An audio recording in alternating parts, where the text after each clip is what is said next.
7 years. 7 years is a long time. A lot of things can happen within 7 years. You might have been in college 7 years ago, and now you work a job that you don't really like because you went to college for the wrong sort of degree, because high school doesn't really set you up for stuff like that or teach you about actual life. They're too busy worrying about science equations and math equations that you never end up using in life. 7 years ago, you might have been married. You were on top of the world, and then she got tired of you. She leaves you, takes half your stuff for absolutely no reason. Now you're paying alimony and stuff. A lot can happen in 7 years. Luckily for me, I didn't have any of that stuff happen within the past 7 years. But when I think back to 7 years ago, I was in a completely different place in life. I had a normal day job that was fine. I lived in a place where the air conditioner didn't work, and it was in the South, so my landlord would give me free rent during the summers, which was kind of cool. But obviously, a lot has changed for me in 7 years. And I feel like a lot has changed for a lot of people in 7 years. And what's changed a lot in 7 years has to be the Nintendo Switch. On March 3rd of 2017, the Nintendo Switch released worldwide in Japan, North America, most regions. Some regions didn't get it till a bit later.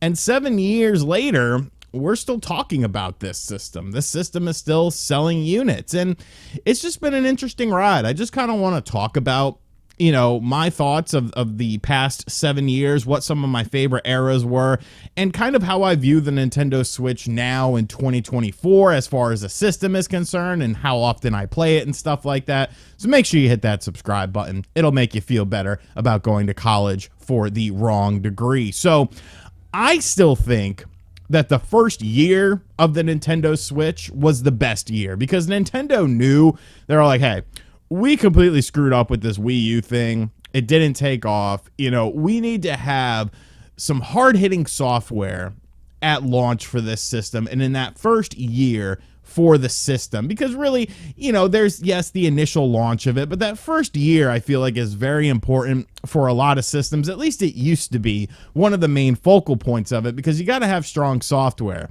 And really, that lineup of software that they had in the first year was incredible. It was magical. You had The Legend of Zelda Breath of the Wild, this brand new vision for the Legend of Zelda franchise. You had Splatoon 2, which was a better game than Splatoon 1 with much more content. You had Mario Kart 8 Deluxe, taking that Mario Kart 8 from the Wii U and expanding upon it, adding in a traditional battle mode system. And then, of course, that game is still alive and well 7 years later since the Switch release, not even including the Wii U one. Of course, you had games like Xenoblade Chronicles 2, which, it had its technical issues. I'm still not a huge fan of that game. It is what it is. If you love it, that's great. I didn't think it was that good of a game. I preferred Xenoblade Chronicles X. You had Super Mario Odyssey, which was one of the best 3D Mario games that I had played in a long time. Like, I was a fan of the Galaxy games, don't get me wrong, and I wasn't a fan of Sunshine, but this game really sort of captivated me as a gamer, for the first time since like Super Mario 64. Like, I loved Galaxy 1. I actually never played Galaxy 2. I thought Galaxy was so cool, but I just feel like Odyssey was just like almost that spiritual sequel to Super Mario 64 that I had always wanted. So for me, that was an absolute home run. And those first few years of the Switch, man, it was just a special time for not only, Nintendo fans, but just for video games and content creators. Think of how many channels out there on YouTube pretty much got their start with like the Nintendo Switch. Luckily, I had been around for a little while before that. Obviously, I did Nintendo Enthusiast and stuff like that, but RGT85, that was around a bit before the Switch kind of took off, but I definitely leaned into it because people were interested in that stuff. You could take like a small indie game and like people were like super interested. They wanted to know what this game was, how this game performed, how this game ran, what this game was all about. And it was just, I guess, because of the fact that the Wii U was just so lacking, that when the Switch started having success and they started getting these, impossible ports that didn't make sense to be running on a hybrid system like this was, that would play in handheld mode, games like Doom and Skyrim and all this sort of stuff. Like, it was intense. people wanted to see how these third-party ports were running on this new hardware. Of course, we got another resurgence with this system with COVID. During COVID, people were stuck in their houses and they had to do something. And Animal Crossing just happened to come out in March of that year. And it was perfect timing because you can't really go outside your house. So why not kind of separate, your life from reality and do this fantasy life where you can decorate stuff and go walk to your neighbor's house. You weren't stuck inside of your house. Like, it was the perfect game at the perfect time. And because of that, that game went on to be extremely successful. Probably more successful than it should have been, in my personal opinion. I know that there's people that love that game, but how many people are really still playing that game? Like, I feel like the lifespan of Animal Crossing New Horizons was one of the shortest for a mainline Animal Crossing game, but it didn't matter. It sold over 30 million copies. The Switch was on absolute fire. But then the gaming landscape kind of started to change a little bit. You had the introduction of the PlayStation 5. You had the introduction of the Xbox Series X and S. You had the introduction to the Steam Deck. And then, of course, since then, I feel like the novelty of a hybrid platform has kind of worn out for a lot of people. I feel like a lot of people have just kind of moved on from this system as far as using it as a primary system, because for many years I really just played a lot of Switch stuff. I occasionally dabbled in other stuff, but I definitely, like, the Switch was my primary focus, not only on my channel but really just in gaming in general. Like, I loved playing my Nintendo Switch and playing all of these third-party games and all of that sort of stuff.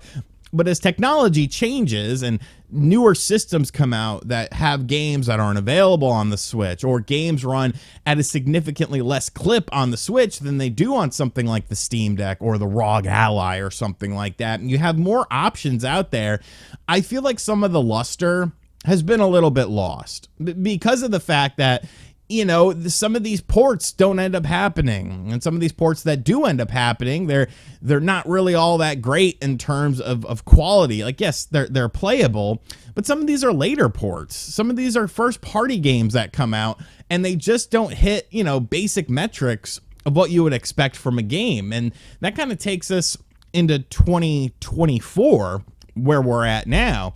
And my relationship with the Nintendo Switch is honestly very different than it was at the start of this system's life cycle. I don't play my Switch nearly as much as I used to. I'll still play certain games that come out on it, like the classic games, like the Tomb Raider stuff, the Star Wars Dark Forces and stuff like that. Like all these kind of reimaginings of older franchises, I always like to play them on the Switch. And I still will check out some Switch ports. I still will check out first-party Switch games. But as far as just like me playing games kind of in my own time, like, no, I'm playing my Xbox. I'm playing my PlayStation 5 more because of things like Final Fantasy VII Rebirth. I got back into Gran Turismo 7 because, well, Forza 8 it wasn't as good as Gran Turismo 7. Look, Gran Turismo 7 sucked when it launched. Like, it did suck. I stand behind those videos. But now it definitely feels like a more proper Gran Turismo game, and I just feel like the racing physics are so much better. But as far as the Nintendo Switch is concerned, like, sure, there's still first-party games coming out that, I'm interested. I assume there's first party games. I mean, as we stand right now in March of 2024, we know about 3 first party games. We know about Paper Mario, the Thousand Year Door HD. We know about Princess Peach's Showtime, and we know about Luigi's Mansion 2 HD. 2 of those games I've already played because I'm an old man. I played Luigi's Mansion 2 or Luigi's Mansion Dark Moon on the Nintendo 3DS. I played Paper Mario, the Thousand Year Door on my GameCube when I had it at that time. So these aren't really like new and exciting experiences for me. And some of these third-party ports, games that you would think would be custom suited for the Switch, like Contra, Operation Galuga, that game sucks on the Switch, dude. Like, there's so many technical issues for it, and I'm sure WayForward can fix it. But I just feel like the Nintendo Switch is showing its age, and that's not to say that it makes it bad or anything like that. It's kind of like going to a Motley Crue concert in 2024. It's obviously not their heyday. They're still going to play the greatest hits. They might sound okay at times, but then sometimes they might not sound as good as they did. But it's a feeling that you get. It's a feeling that you get from hearing the classics play again. And who knows, maybe they'll work on a new album and throw something from the new album in there, because bands just have to do that at live shows. But I definitely feel like, you know, the Switch is the aging rock star who's still holding on, because the next thing, they're not ready for the next thing yet. And it seems like we're going to have this system for at least another year as the flagship system. If reports are to be believed, you know, March of 2025, we might just get the next system, or we might still be waiting for it. Doesn't have the legs, though. You know, is there some software in the chamber? Because really, I think the past couple of years, like that, there's been some good stuff. You know, obviously Tears of the Kingdom comes to mind, but I just feel like some of the magic has been lost on the system. And I mean, you know, my Switch is right here. I have multiple Switches. I still play it from time to time. I'm looking at playing Battlefront on the Switch, the Battlefront Classic Collection, because, I mean, there's just going to be a bunch of stupid kids who watch, like, the new Star Wars shit on Disney Plus who want to get it, and then I could just beat them up online, not in real life, unless you want to throw hands. I mean, we could throw hands. But, no, I just kind of wanted to talk. You know, 7 years is a very long time.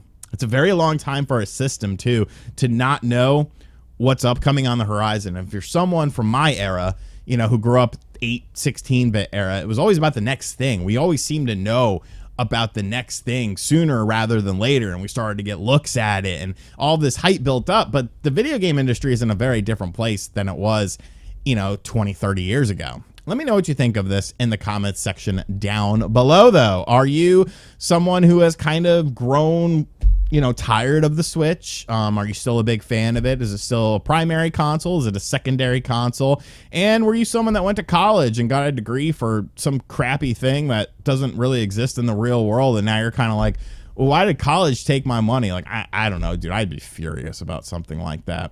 Absolutely furious. Let me know what you think of this in the comments section down below. And as always, guys, thank you for checking out this video. If you are new to the channel, make sure you hit that subscribe button, like, comment, and share. Hit the bell as well. And as always, I'll catch you guys on the next video. Later.